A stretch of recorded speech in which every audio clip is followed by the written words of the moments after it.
Sono due fendenti, uno al collo e uno alla mandibola, e presumo che quello letale sia al collo, ma questo l'autopsia sarà più precisa. Con ogni probabilità è morta dissanguata Vincenza Saracino, la cinquantenne trevigiana originaria di Molfetta, trovata morta in un'ex officina di via Malveste a Canizzano tra le immondizie e il degrado. La scomparsa della donna risale a martedì pomeriggio, il ritrovamento del cadavere dopo circa 24 ore di angoscia e di ricerche ininterrotte.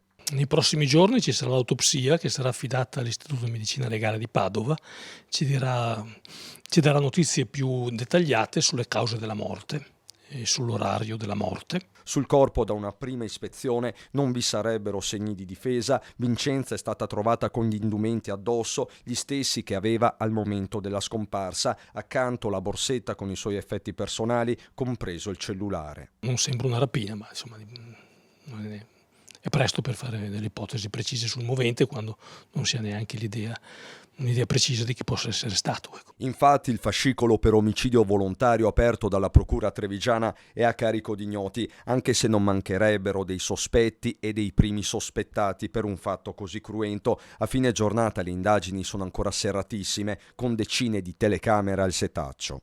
Vincenza era partita dal sexy shop di Preganziola gestito dal marito verso le 17 per raggiungere in sella la sua bici elettrica, il vicino Iperlando per la spesa. Da lì il rientro verso Canizzano con una sosta al bar La Perla di 7 Comuni dove ha acquistato delle sigarette. Sono circa le 6 di sera, poi il nulla con il marito Fabio Stefanato che lancia l'allarme. Le ricerche notte e giorno, infine l'epilogo. Il corpo della donna si trova a poche centinaia di metri in linea d'aria dall'abitazione, fuori dalla traiettoria solitamente usata per incasare. Come mai questa deviazione? Vincenza è stata per caso trascinata in questa ex officina? Era già ferita? Interrogativi aperti. Di certo il suo corpo è stato localizzato dopo che un carabiniere ha visto spuntare dalla boscaglia il cavalletto della bici. Militari che sono ritornati sulla scena del crimine alla ricerca di ulteriori elementi. All'appello manca la stessa arma del delitto, un coltello o forse un cacciavite.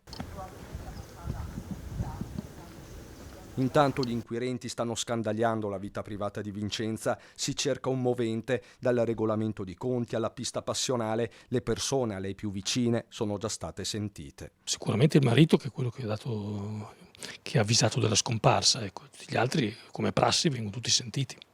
Diciamo che passerete ai raggi X evidentemente. Certamente ci sarà, ovviamente come è tipico di questi casi, si partirà dalla vita della vittima e dalla rete di relazioni sociali, ecco questo.